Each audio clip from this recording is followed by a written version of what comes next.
Ladies and gentlemen, my name is TotalBiscuit. I'm here to ask and answer one simple question. WTF is Dead Island Riptide? Well, this is my first impressions of the sequel to the original Dead Island. Certainly not Dead Island 2, but a game that carries on directly where the Dead Island story laid off. Now, I'm going to be approaching this from the perspective of someone that didn't play a lot of Dead Island. I remember getting it on the opening day. What an exciting idea that was.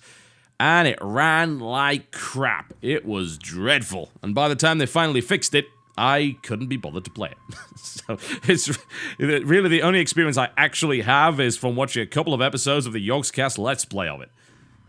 So that means I'm going into Dead Island fresh. What is Dead Island? Well, it is I wouldn't say a zombie survival game because I don't think that's a really fair way to actually describe it. It is a first-person zombie-slaying adventure. Probably the closest thing I can do. I mean, I call it a first-person shooter, but there's a lot of melee in it, so maybe that's not that accurate. It's by Techland. Techland don't exactly have the most stellar reputation. They have made some decent games every now and again, but they've also made some stinkers. So, let's go in the options menu. Check that out. Needless to say, there'll be something on the screen which will allow you to skip this if you don't wish to know about it. I always view the options menu as very important because we are PC gamers, not console gamers. You need to know whether or not this stuff actually works. So, what does it have? Well, the video options are fairly limited. For some reason, you can't change your max refresh rate, even though it actually ignores this entirely. It claims the max refresh rate is 60. It's not. Like, my game at times is running over 300 frames a second, which is far more than you would ever need, of course. So, that doesn't seem to be a factor at all. I don't even know if VSync actually works as a direct result. You can change the shadow map size, which is always good. Obviously, this takes up a little bit more your computer's performance. You can mess around with things like this. It's pretty basic. There's a few things that are obviously lacking here. The ability to anti-alias, for instance, is not here. Anisotropic filtering doesn't seem to be here at all. It may all be bundled into FX quality, but there is a severe lack of proper customization here, which is unfortunate. Head over to online.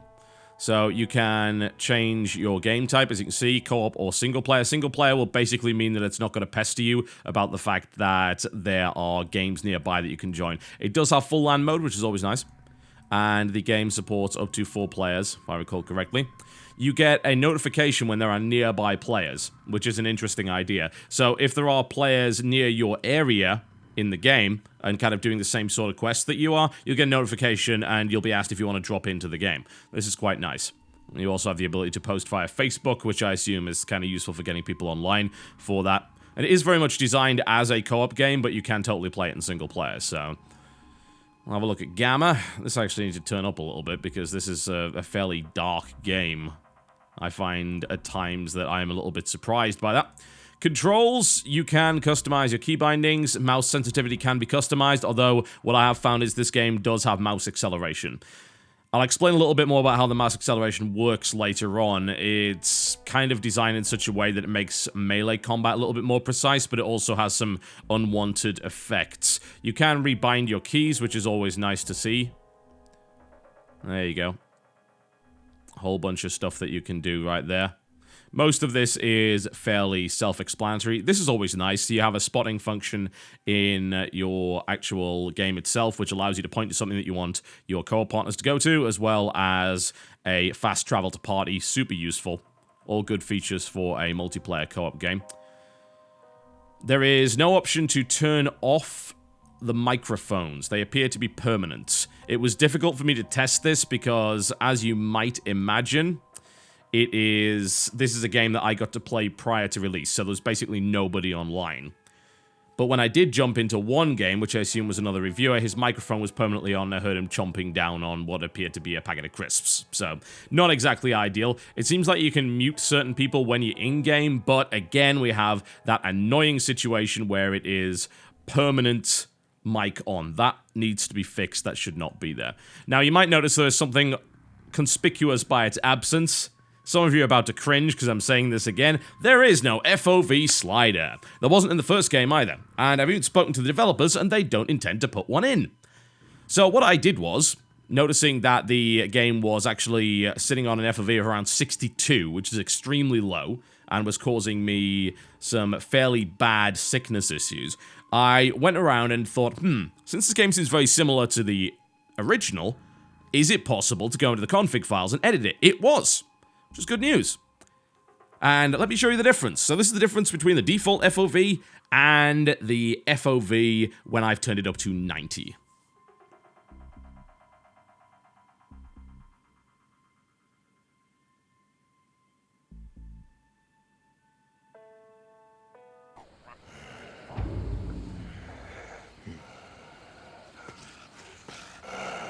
It's killing me!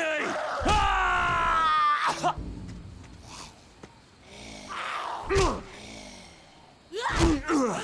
Pretty considerable, isn't it? And you might think, oh cool, well I don't really need an FOV slider, I'm more than capable of editing a .config file. Yes, however, there is a problem. It turns out that if you actually mess with the FOV, it messes with the gun mechanics. What I had on the first mission, which is very much the tutorial, was a situation where when I was firing, the recoil, instead of kind of kicking the gun up a bit, was randomly throwing the gun in a different direction. And I was consistently missing. It was unusable. I would fire a shotgun, and then suddenly I would be pointed at the floor. It's like, guns don't work that way. So FOV actually breaks the gun mechanics. This is unforgivably terrible. It needs to be patched and fixed. The FOV is so narrow that it's gonna cause people problems, there's no question. I can only really play this game for about 20 minutes in spurts without feeling nauseous. I have problems with low FOV, it is scientifically proven that this is an issue for people. Don't do first-person games on PC without an FOV slider. Or more to the point, just make it 90 by default, which is a sensible amount, not 62.5. Bloody terrible. Anyway. That's a big black mark in my book. That should not be optional. People should stop pretending that it is. It isn't optional. It's required to maintain the health of some of your player base.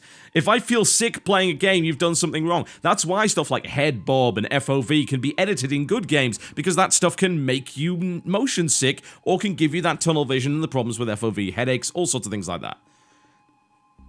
That is not an optional feature. Alright. So, without further ado, I'm going to go into the game. This is about 3 hours in. I've spent quite a lot of time bashing around on side quests and things like that. So I'm going to head into the game and I'm going to show you what's going to go on there. I think I may be able to show you the characters before I go in. Let's see if that actually works. Let's see if I set up a new game, it'll actually allow me to do that. It would be pretty cool. There we go. So I can show you the characters. I believe that most of these characters are the same as the ones that were in the first game. However, there is an extra character. I believe this guy wasn't in the first one, as far as I know. He's a soldier, and each of these guys have a nice set of abilities. You've got a lot of customization. You can also import your character from Dead Island. If you don't, you'll be given a character that's level 15 by default. You can also pick a default preset if you don't want to mess around with the skills. It's probably a good idea, considering you have no idea what you're doing at the start. It's probably best to pick a default unless you have previous experience with Dead Island. So that's always nice. And there's actually a decent amount of difference. You'll also notice that there's a good amount of synergy between the characters as well. There's a lot of abilities that will actually help out your teammates, which is nice. You know, that's a little bit of co-op functionality in there rather than just tacking it on. But as I said, you can very much play this game solo as well. I am playing John, obviously, as you might imagine. And I have some interesting special abilities. I'm actually punching a lot of people. I've gone with a very melee-centric build. So, let's go in, let's continue and see how it goes.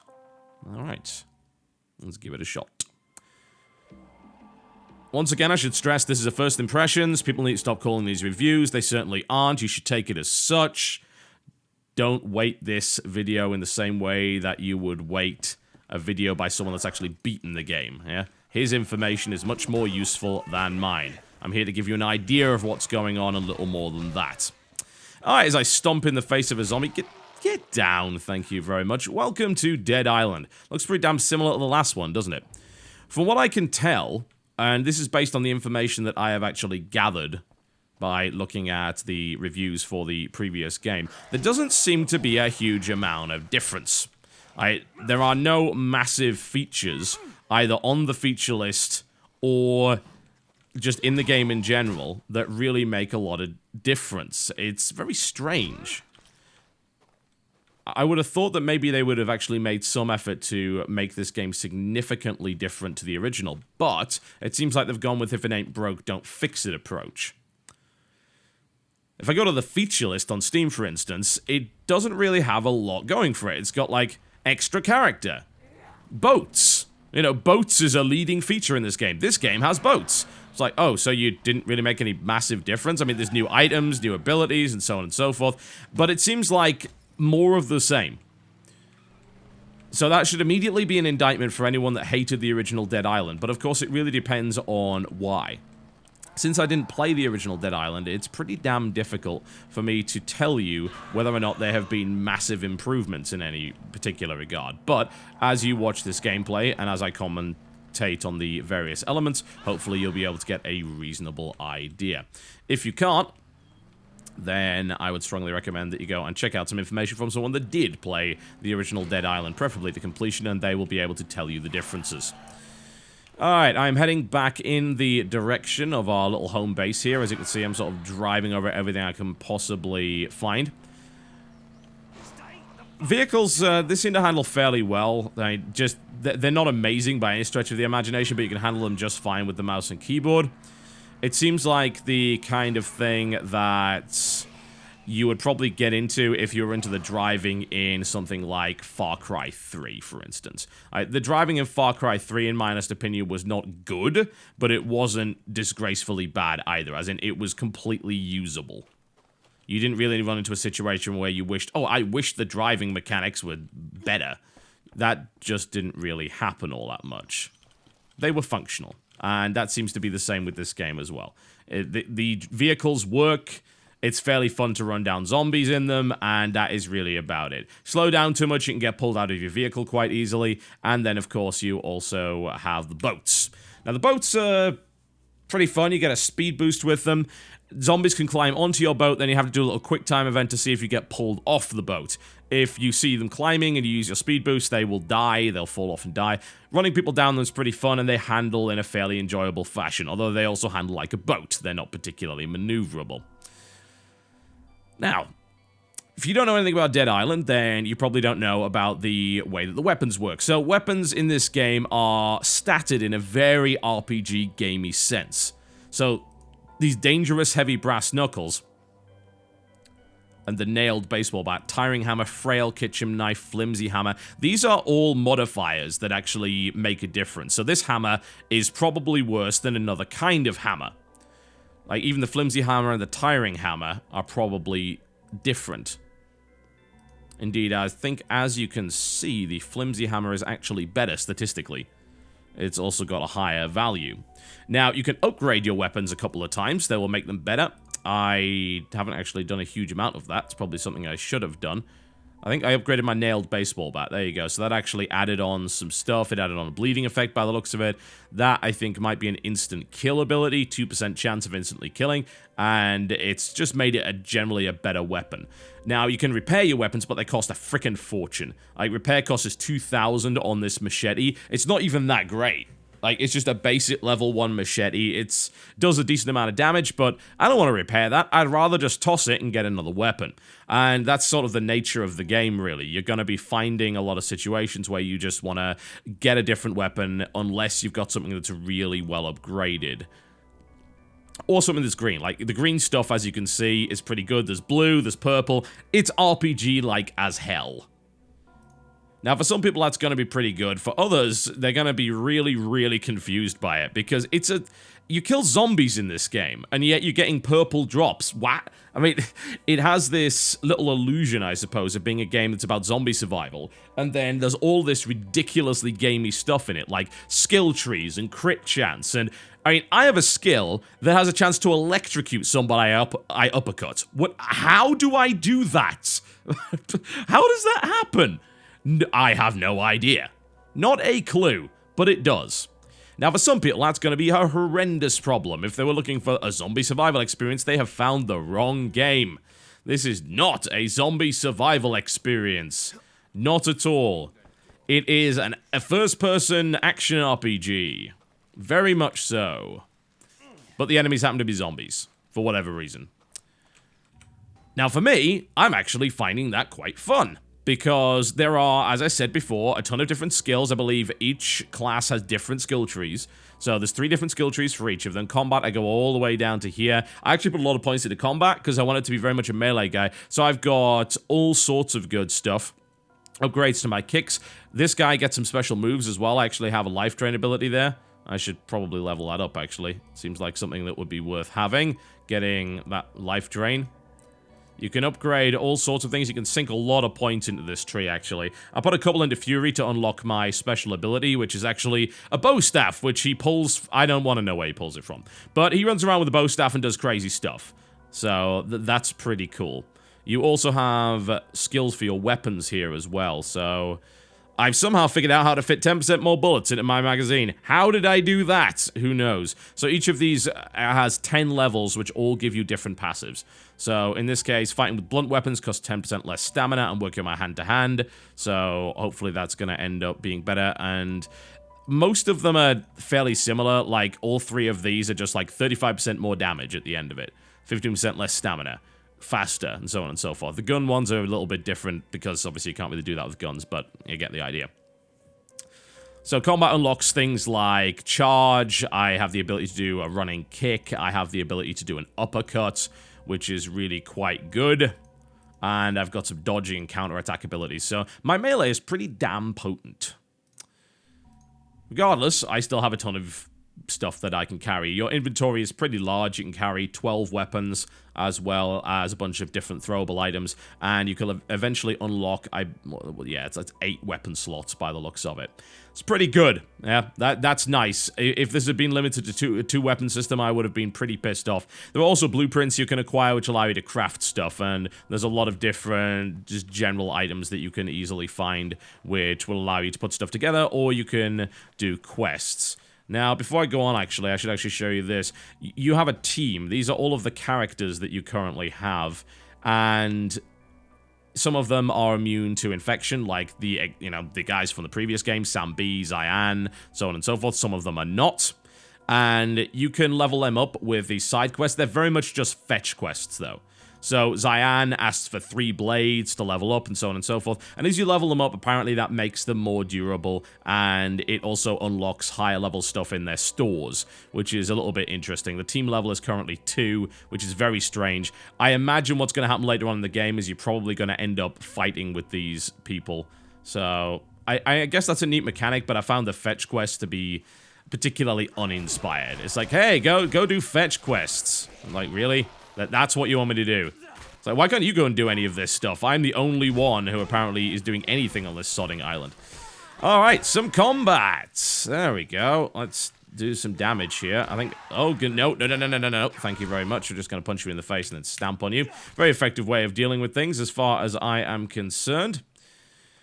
Now, I do have some brass knuckles. These are pretty damn good. The cool thing about brass knuckles and claws is that they just enhance your previous melee abilities, so if I want to do stuff like my uppercuts and all my special moves, since that's what I've actually focused on, then I can very much do that. And it's powerful, surprisingly so. I don't really get why punching zombies would be as powerful as it is, but it bloody well is. I mean, I could send zombies flying with uppercuts. Look at that! And it's surprisingly fun. It's very satisfying. It's a meaty combat system. It's nicely responsive. It feels pretty tight. I believe there were complaints to the original Dead Island of attacks just whiffing for no apparent reason, but I found attacks to be fairly precise. The only time that I found that things go a little bit weird is when you are on a slightly higher level than they are, like you're slightly higher than they are, and you end up missing when you think you really should hit. As you can see, my uppercut electrocutes people. Why? I don't know. And the game is just flagrantly stupid in that regard. But yeah, I mean, there's a prime example. I went for it, and it whiffed over his head, even though I was aiming at it. So occasionally you have problems like that. But When I was playing around with the machete, I was able to take limbs off very precisely. Aiming for the neck means I can go for a swift decapitation. I can even chop their arms off and they become significantly less effective at fighting. It's pretty cool. The combat system overall seems very enjoyable. Not really doing firearms because honestly, once you get onto the island, you don't have it. Quick tip, by the way, if you decide to get this, don't even bother looting all the rooms on the tutorial area, which is the ship. Just don't do it, because you'll lose everything after that anyway. So there is no point. Don't waste your time. It's just absolutely pointless. You will not gain access to any of it. I think the only thing that's worth taking is cash. I think it'll allow me to keep my cash, but all of my weapons and things like that and all of my items and crafting stuff got taken away. So that kind of blows. Alright, I'm pissing off a few too many zombies here. I think I'm going to actually head back to camp. There is a vehicle there, but I'm going to head back to camp, grab some stuff. Now, the weird thing about this game is that stuff consistently respawns. Like, every time you load into an area, it'll actually respawn your stuff, which is crazy. And it means that you've got almost infinite flare ammo and stuff that you can find here. I'm pretty sure if I go in here, I'm going to find some Molotovs. Yep, always. Every time I go in here, Molotovs. Always with the Molotovs. And a bunch of alcohol and this machete and things like that. And you will get these items over and over again, which is super exploitable. Like, you could take these items and just keep selling them and reloading and selling and reloading and selling. So that is very odd. I guess you need to resist the temptation to do that or something, but hey. I'm not going to mess around with that because there's no real point. Now, you have vendors here, as you can see, and he actually has a special item, a deadly crowbar right there. I don't know if it really does anything. I'm looking at it, and no.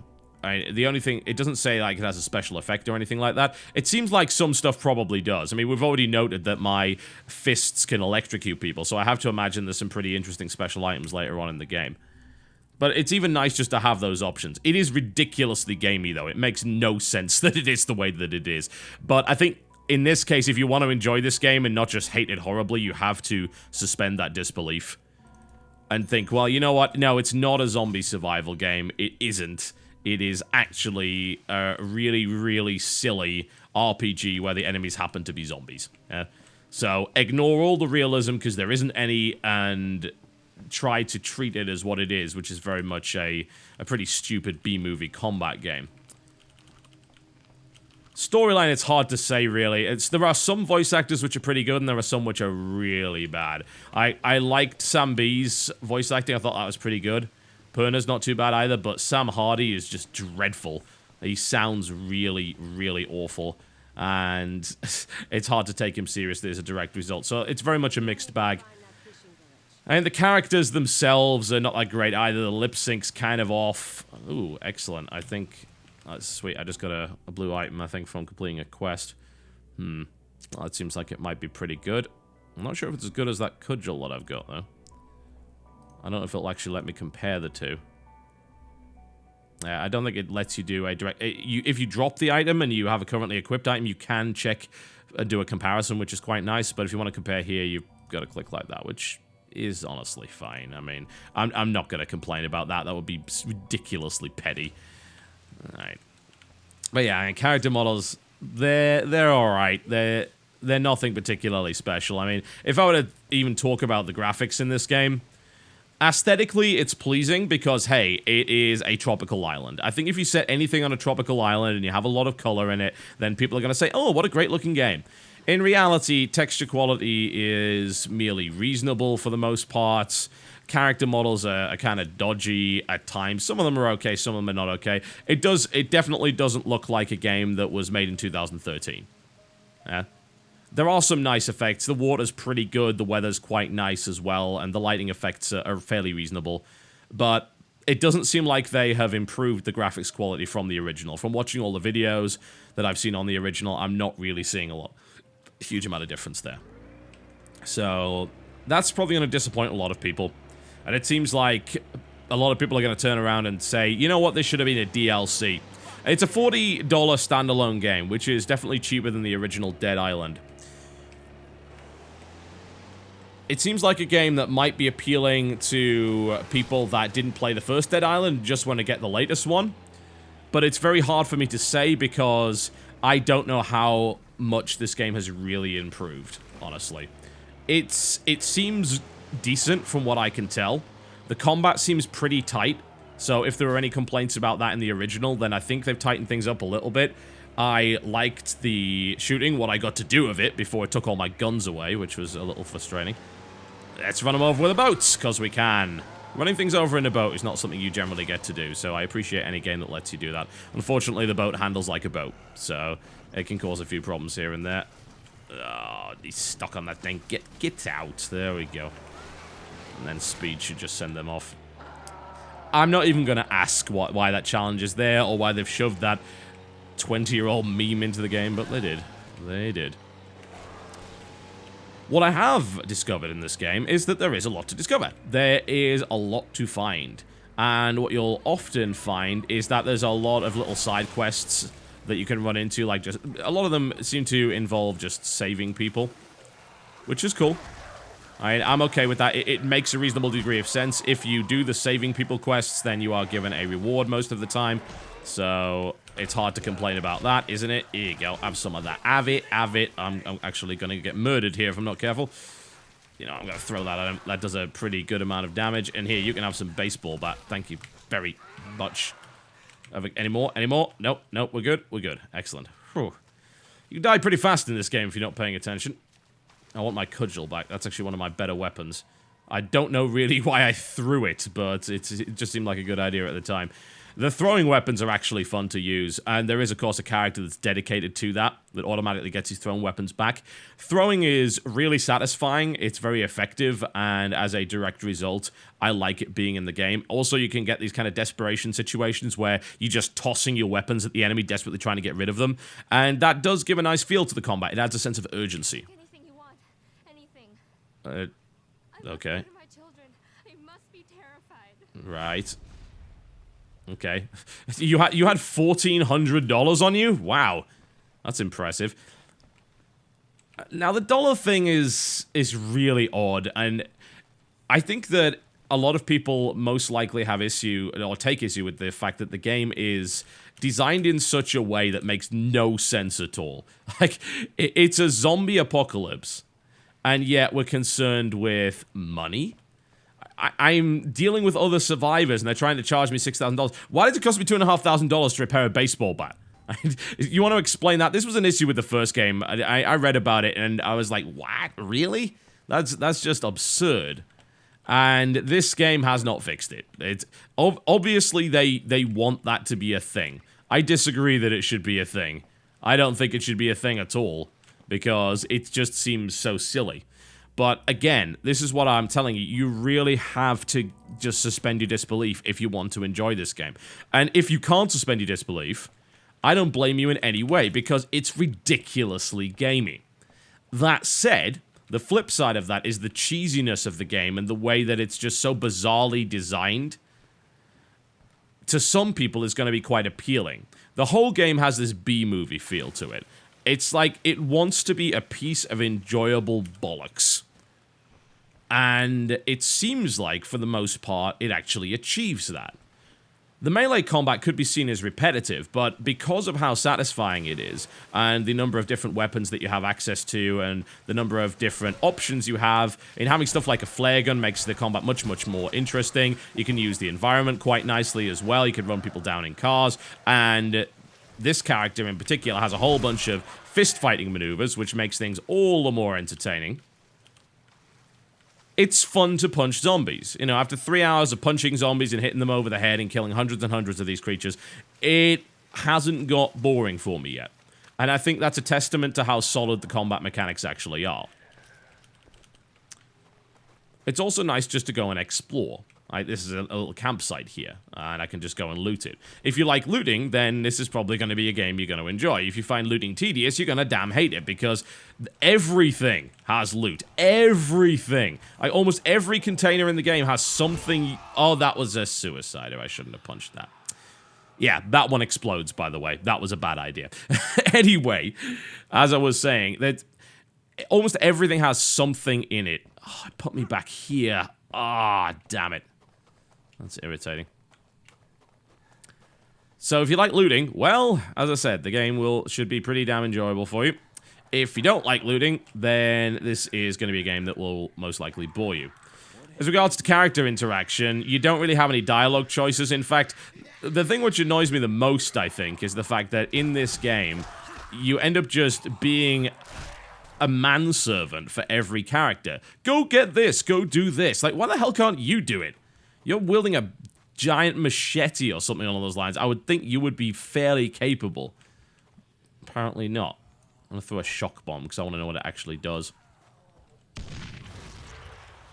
That's what it does. I like that weapon. I want more of them. There's a good amount of weapon variety in this game, and I would imagine that Riptide has added some new stuff in. It would be kind of ridiculous if it hadn't. And this comes on to one of the biggest problems I have even trying to talk about this game, and it's that when you go to what is easily a direct sequel and yet is not a 2, yeah? It's not Dead Island 2. It's not on a new engine. They haven't completely changed the mechanics around. It is very similar to the original. Because I don't have knowledge about what the original actually contained, it's very hard for me to accurately describe whether or not the upgrades are worth... Oh, God! Get off me. Thank you. As I said, it's very hard to describe whether or not the upgrades are actually worth it. It seems like they've designed it with Dead Island veterans in mind, because you can import your character, and you start from... I don't trust that at all. I'm just going to punch it until it goes away. You start from level 15, so you're fighting higher level stuff in general, and you have access to more skills, and you have the ability to import your old character. So that seems to be like what they're going for, but if you haven't played Dead Island, which I haven't, then you can play this from the start, and you can have a reasonably good time with it. And I say a reasonably good time with it because by no stretch of the imagination would I call this an amazing game. No. No. Not at all. It's janky in enough ways for me to say that there are things that need to be fixed. Like the bugs, for instance. Like the FOV thing that I was talking about, which in my opinion is unforgivable. That bug is just silly. The AI does dumb stuff every once in a while, as you just saw, like just randomly running at a flat surface. I understand zombies not being able to climb over stuff, but they shouldn't be running backwards and forwards. That's just weird. And then every now and again, what you think should connect doesn't end up connecting, but it's hard to say whether or not you just got juked by a zombie, or... Oh, really? I can't climb that? Seriously? There's rocks you can climb in this game, and apparently I can't get over a 3-foot-high wooden fence. That's so bizarre. Uppercut is such a good move. There we go. Here you go. Have some of that. Thank you. Have some of that.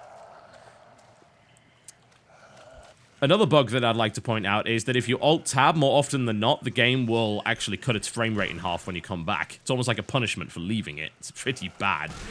I don't know why that's the case, and it did annoy me quite significantly in my playthrough up to this point.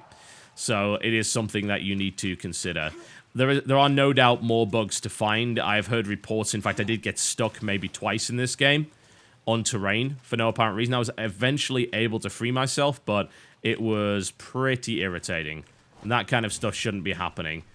Overall, it seems like the game is not entirely QA'd, and as a direct result, you are going to run into problems every now and again.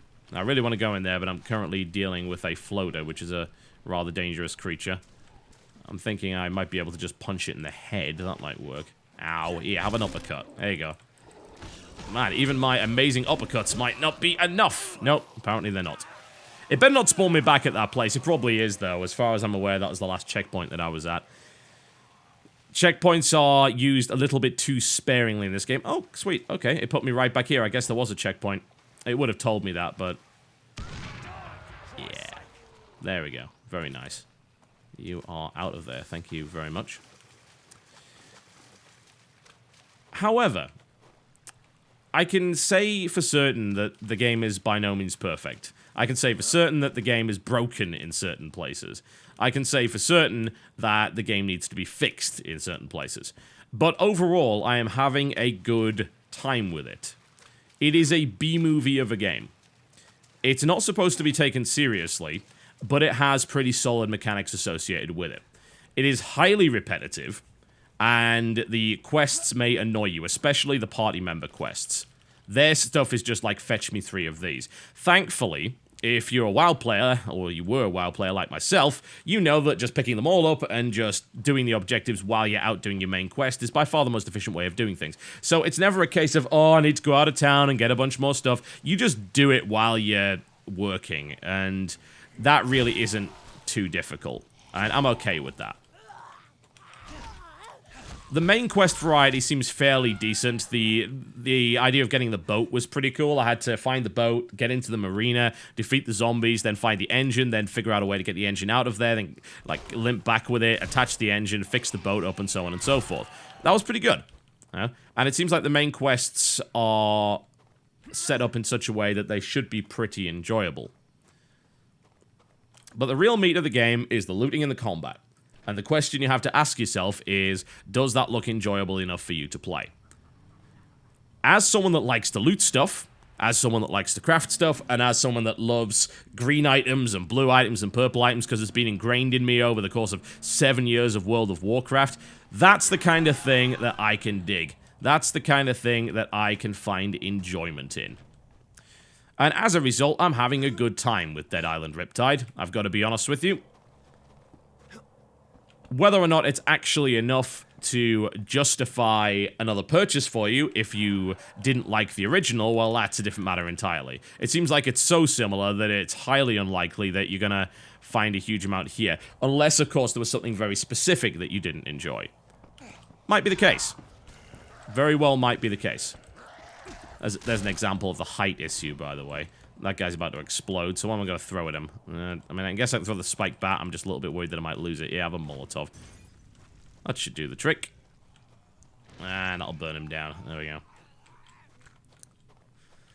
It makes so little sense that this game is even a zombie game, but I'm able to look past that because I find enjoyable mechanics. I've told you many times before, and this is something that you should always make your decisions based relative to.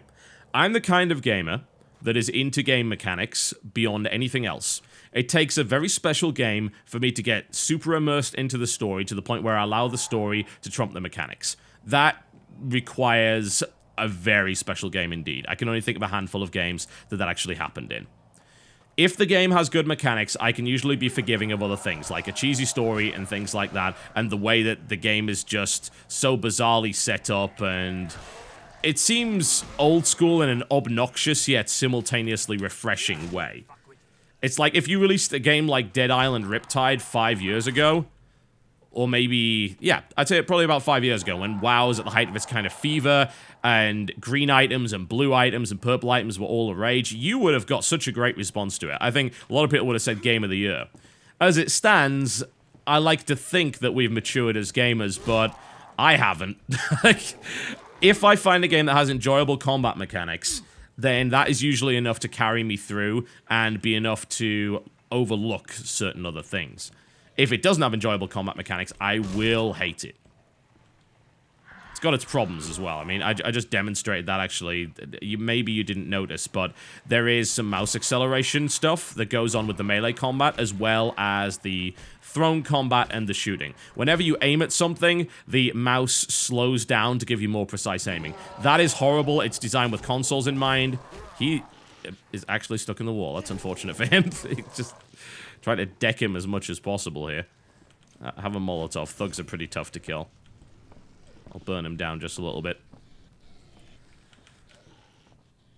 The mouse acceleration kind of sucks. And, you know, there's probably a laundry list of issues that this game has that are just minor bugs here and there. They have slightly got in the way of me enjoying it, but not that much. I'm having fun with Dead Island Riptide, and I'll probably play more of it. I'm looking forward to playing some co-op. It seems like that would certainly make the game more enjoyable. Doesn't necessarily mean that's a good thing. I've told you many times before that playing with friends is... that's not a game mechanic.